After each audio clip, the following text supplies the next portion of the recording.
네, 11월 6일 멤버십 라이브 파트 1 시작하도록 하겠습니다.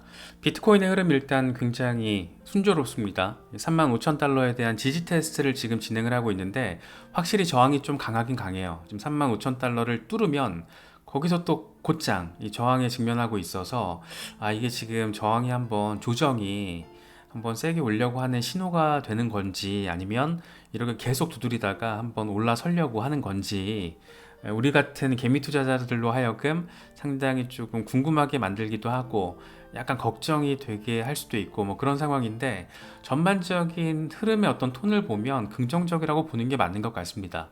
지금 35,000달러에 대한 리테스트 돌파 테스트가 지속적으로 지금 진행이 되고 있어서 일단은 조금 더 반등세가 붙지 않을까, 외부 충격이 없다라고 한다면 추가적인 반등세를 조금 더 기대해 볼 여지가 자리하고 있지 않나, 뭐 개인적으로는 좀 그런 생각이 좀 들더라고요.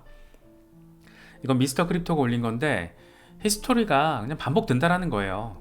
계속 반복되고 뭐 예전에 그랬던 것처럼 이번에도 그럴 거야. 지금 보면은 항상 반감기 전에 저항선 돌파를 때리고 거대한 랠리가 나왔었고 마찬가지였고, 그런데 이번에 지금 뚫었다라는 거잖아요. 그래서 반감기 이펙트로 갈 거야 뭐 이런 얘기를 지금 하고 있는 건데, 이런 부분들은 사실 좀 너무 막연한 기대감으로 가서는 안 되는 것 같고, 바로 올라가는 것 같다고 조정을 맞는 경우도 있고, 물론 이렇게 구불구불하게 가다가 급격하게 때리는 경우도 있고, 2018년, 2021년 상황이죠. 그래서 어떻게 될지는 모르겠으나 흐름이나 시장을 둘러싼 정서 자체, 다시 말해서 기존의 반감기 때 없었던 거, 그때는 없었고 지금은 있는 게 있잖아요. 비트코인 현물 ETF 이슈, 그런 게 있기 때문에 지금 상당히 이거에 대한 기대감, 이런 생각을 갖게 만드는 거죠.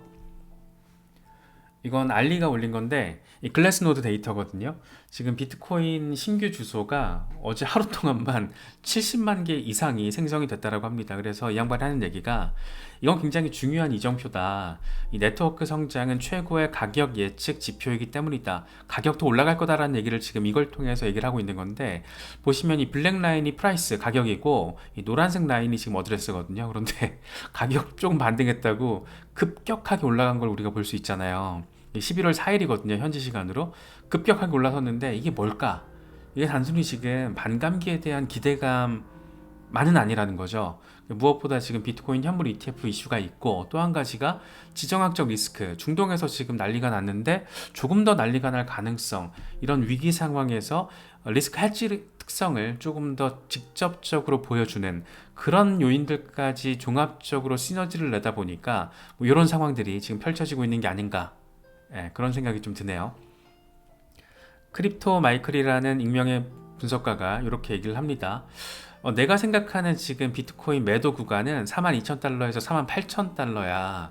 나는 굉장히 큰 어떤 규모의 조정이 반감기 본격 강세 랠리 전에 올 것 같아.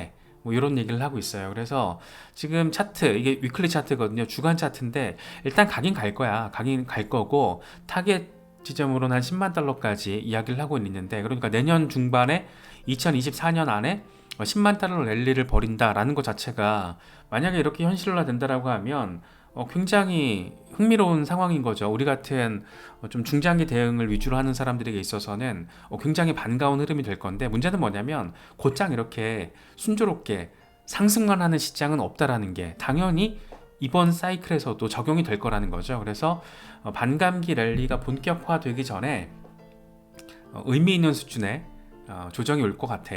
그렇게 나는 생각하고 있어. 그래서 내가 생각하는 이번 랠리의 어떤 박스권 매도를 해야 하는 그런 저항 라인 구간은 42,000달러에서 48,000달러 구간이라고 이 사람은 얘기를 하고 있어요. 저 같은 경우에는 개인적으로는 48,000달러까지는 기대를 안 하고 있고, 요번 지금 반등 사이클에서 그러니까 반감기 전에 조정이 한번 오긴 올 건데 그 전에 어디까지를 갈까, 저는 그냥 미니멈 하게는 한 4만 달러 보고 있고, 4만 8천 달러까지 가주면 좋긴 한데 여기까지 이제 가는 힘이 한 방 들어와 주는 거는 사실 비트코인 현물 ETF 이슈가 있긴 하겠죠. 그런데 그게 어떻게 될지 모르니까, 이게 1월 달에 승인이 되면은 사실 그런 거 없겠죠. 1월 달에 만약에 비트코인 현물 ETF가 첫 번째 상품이 승인이 된다 그러면 뭐 반감기 전에 조정이 안 나올 수도 있을 거잖아요. 워낙 급격한 이슈가 하나 빵 하고 들어오는 거라서 크게 한번 아예 그냥 시작 지점을 만들 가능성도 생각을 해볼 수 있는데, 어쨌든 그냥 밋밋하게 ETF 이슈 빼고 봤을 때는 한 4만 달러에서 4만 5천 달러 정도까지 는 가능하지 않을까, 뭐 이런 기대감을 개인적으로는 갖고 있습니다. 그래서 그거에 맞춰가지고 저도 부분적으로 이제 매도도 하고 할 건데, 아무튼 지금의 어떤 반등세가 계속해서 직진 스트레이트 행렬을 하지는 않을 거다, 뭐 이걸 좀 전제로 깔고 보수적으로 대응을 하시는 게 전반적으로 건강한 대응이 아닐까, 뭐 그런 생각이 좀 듭니다.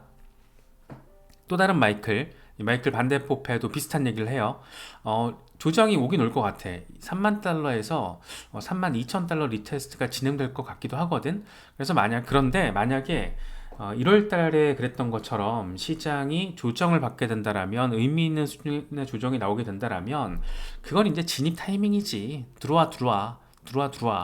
뭐 이렇게 된다라는 얘기를 지금 하고 있습니다. 그래서 마이클 반데포페 같은 경우에는 약간 단기 조정에 대한 얘기를 하고 있는 거고, 요 크립토 마이클 같은 경우에는 반감기 전에 발생하곤 했던 약간의 조정 양상, 이런 걸 얘기하고 있어서 약간 여기서 지금 말하고 있는 조정의 어떤 시점과 폭이 달라요.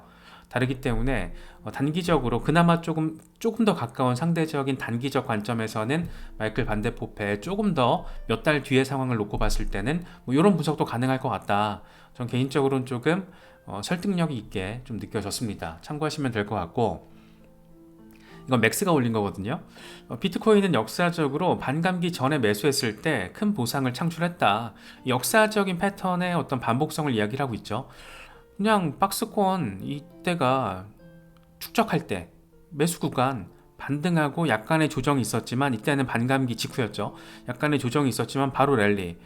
지난번 같은 경우에는 축적 구간이 있었고 반감기 직전에 훅 하고 빠지는 것 같았었는데 바로 치고 올라갔었고, 그렇게 이제 2021년 5월달 11월달 상황이잖아요. 그렇게 갔다가 우장창창창창, FTX 사태 우장창창창창 왔다가 지금 여기까지 온 겁니다. 이건 뭘까? 축적 구간이다. 그러니까 지금 괜찮아. 아직 이 박스권 내에서는 오르락 내리락 할 수 있고, 바닥 테스트를 한 번 더 할 수도 있어. 한 번 더 할 수는 있는데 결국에는 갈 거야. 그러니까 축적의 관점에서 바라봐야지, 하루 이틀 한두 달의 관점으로 바라볼 필요는 없어. 장기적으로는 역사는 반복된다니까, 뭐 이런 얘기를 지금 하고 있는 거예요. 그래서 이 사람이 말하고 있는 맥락의 큰 틀은 굉장히 단순한데, 문제는 뭐냐면 이 페이퍼 핸드, 다이아몬드 핸드 같은 경우에는 상관이 없어요. 그런데 페이퍼 핸드 막 그냥 마음 흔들리고 조금 막 한 10% 빠지면은 막 내 인생 다 빠지는 것 같고, 이렇게 느끼시는 분들, 아직 이 시장에 있어서 약간의 스터디가 덜 됐거나 신뢰가 조금 덜 하신 분들은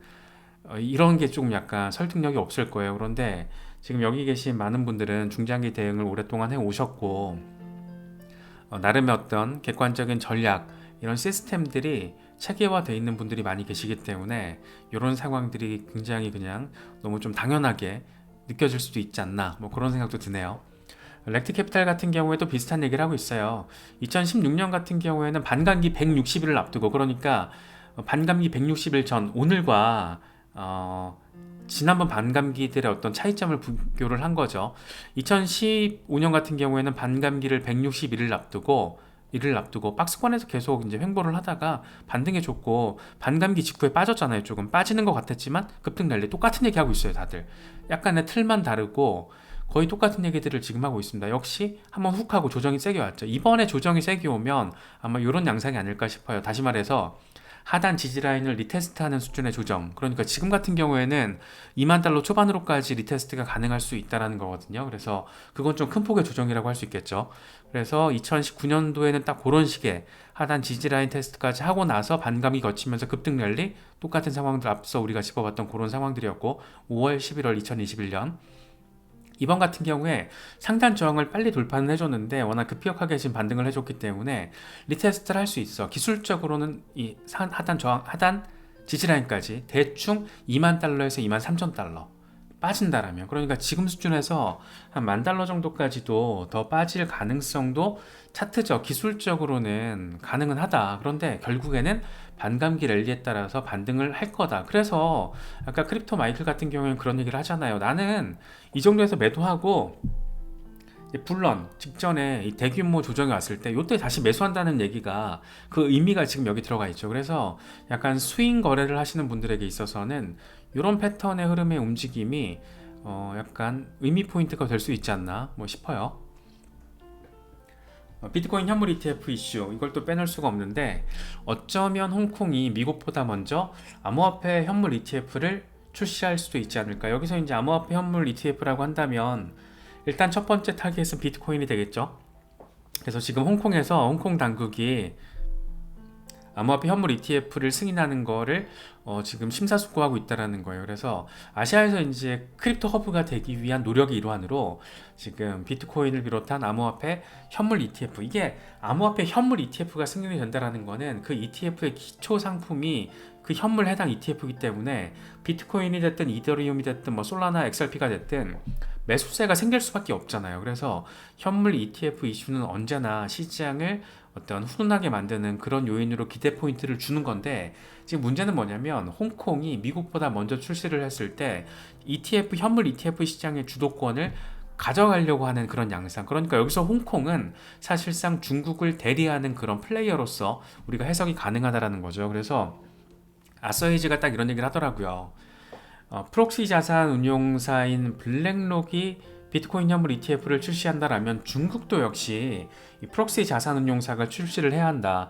우리가 보통 이제 프록시 자산 운용사라고 하면 거대한 기관들의 자금을 여러 곳으로부터 받아가지고 그걸 위임해서 이제 운영하는 대형 초대형 자산 운용사를 말하잖아요. 그런데 지금 그러니까 이 사람이 하는 말은 뭐냐면 미국과 중국의 경제 정쟁 양상의 한 축으로서 암호화폐 현물 ETF 시장을 지금 이야기를 하고 있는 겁니다. 그래서 미국과 중국의 경제 전쟁은 비트코인에게 있어서는 그레이트 찬스다, 굉장히 좋은 기회다, 이런 얘기를 하고 있어요. 그래서 일단 홍콩에서 먼저 치고 나오게 될지 뭐 어쩔지 모르겠어요. 그런데 사실 연내 홍콩에서 비트코인 현물 ETF가 출시될 가능성이 매우 많이 높다라는 거는 사실 이 시장이 약간 뭐 전문성이 있든 없든 대체로 기대를 해왔던 부분이고, 사실 블룸버그 같은 경우에는 2분기 출시 가능성까지 얘기를 했었거든요. 올해 초에 비트코인 선물 ETF 출시되고 막 그랬을 때. 근데 아직까지는 지금 뭐가 등장은 하진 않았는데 최근에 홍콩의 어떤 움직임들, 적극적으로 시장을 받아들이려고 애쓰는 모습이잖아요. 그래서 그런 것들을 고려하면 일부러 전략적으로라도 비트코인 현물 ETF를 미국에서 출시를 하기 전에 먼저 승인을 시켜서 어떤 중국 쪽으로 자본이 몰리는 통로 역할을 홍콩이 좀 나서서 몸빵을 하려고 하지 않을까, 뭐 그런 생각도 조금 드네요. 네, 이더리움도 흐름이 좋습니다. 지금 이게 일주일 차트 흐름이거든요. 일주일 전에 1790달러였던 게 지금 1880달러 선으로 올라섰잖아요. 얼추 한 5% 정도 지금 일주일 사이 주간 상승을 해준 건데, 사실 지금 이더리움이 조정을 받은 시기가 거의 300일, 10달 정도 조정을 받아왔기 때문에 이제는 좀 가도 된다, 뭐 이렇게 생각을 좀 할 수 있는 여지가 있죠. 그래서 스캇 멜커, 울프 오브 올스트리트의 진행자인데, 이 사람은 이렇게 얘기를 해요. 지금 이더리움이 더 높은 저점을 만들면서 저항 라인 테스트, 이게 지금 2000달러거든요. 그래서 2000달러에서 2100달러를 돌파하면 의미 있는 반등세라고 제가 표현을 해놨는데, 이 사람은 지금 sky is the limit, 그러니까 이 한계 지점은 하늘을 꼭대기일 거라는 거예요. 그러니까 한계 지점 없이 엄청 빡세게 랠리할 수 있어, 이런 얘기를 지금 하고 있어요. 그래서 크립토 위잘드가 이제 비슷한 얘기를 하고 있는데, 어디까지 갈지에 대해서 조금 스캇 멜커보다 좀 자세하게 얘기를 해요. 광기가 지금 이더리움에게 다가오고 있대요. 그러니까 이더리움도 한번 움직이면 거의 정신없이 움직이곤 했었잖아요. 그러니까 요때 말하는 거죠. 요때 막 정말 정신없이 움직여서 홀더분들을 막 정신없게 만들었던 그 시기도 있었는데, 어마어마한 조정을 지금 꽤 길게 조정을 받았고, 이게 지금 296일이래요. 그래서 축적을 해왔는데 그 축적 과정에서 보니까 W 패턴, 그러니까 저점을 높이면서 이중바닥 테스트를 했다라는 거죠. 그러면서 저항선을 돌파를 하게 되면 2000달러 저항선을 돌파를 하게 되면 어딜까지 가냐, 2500달러를 거쳐서 3600달러까지도 나아갈 수 있다, 열려 있잖아요. 딱 봐도 그만큼 급락세가, 이렇게 보니까 진짜 엄청 빡세게 급락을 했는데, 네, 어쨌든 296일 동안의 축적의 양상이 꽤 그냥 패턴이 이렇게 튼튼하게 나와주니까 고점을 높여가며 저점을 높여가면서 삼각 패턴까지 동시에 만들어 버리는. 그래서 이번에 만약에 뚫어내면 패턴이 완성이 돼서 훅 하고 날아가는 상황, 비슷한 얘기를 지금 하고 있습니다. 그래서 이더리움 같은 경우에도 지금 상당히 의미 있는 흐름이 포착되고 있기 때문에 좀 이더리움의 어떤 오랜 시간 조정이 조금 답답하게 느껴지셨던 분들은 아마 장기 홀더분들은 대부분 아마 스테이킹 하셨을 것 같고 뭐 신경 별로 안 쓰실 가능성이 높은데 어쨌든 이더리움도 알트코인의 대장으로서 모처럼 최근 한 일주일 사이에 약간 꿈틀거리는 모습 보여주고 있다 이렇게 좀 바라보시면 좋을 것 같습니다. 2,550달러, 3,600달러 이 정도까지 지금 얘기를 하고 있어요. 그래서 이 정도는 사실 이더리움 정도면 가주는 게 정상이다라고 전 바라보고 있는데 뭐 또 봐야겠죠. 이거 지금 주간 차트예요. 중장기적으로 얘기하고 있는 겁니다. 그래서 주간 차트 한 내년 한 중반 정도 되면 내년 하반기 정도 되면 이 정도까지 가 있지 않을까? 뭐 이런 얘기 지금 하고 있는 거죠. 네, 닥터 프라핏은 이렇게 얘기를 합니다. JP 모건이 지금 자체 스테이블 코인을 원하고 있고 블랙록 역시 지금 핵심적인 이 토크노믹 파트에 있어서 핵심적인 역할을 하게 될 거야. 그래서 내가 말했잖아. 16,000달러가 바닥이라고 이때 사라고. 그래서 전반적으로 지금 이 시장의 어떤 정서가 굉장히 많이 변하고 있고 그러면서 이제 CBDC가 오고 있다. 뭐 이런 얘기까지 덧붙였더라고요. 그래서 지금 시장의 정서가 몇 달 전, 한 6개월 전과 1년 전과는 완전히 다르다. 이런 걸 우리가 조금 이런 멘트를 통해서도 느낄 수 있지 않나 생각이 듭니다.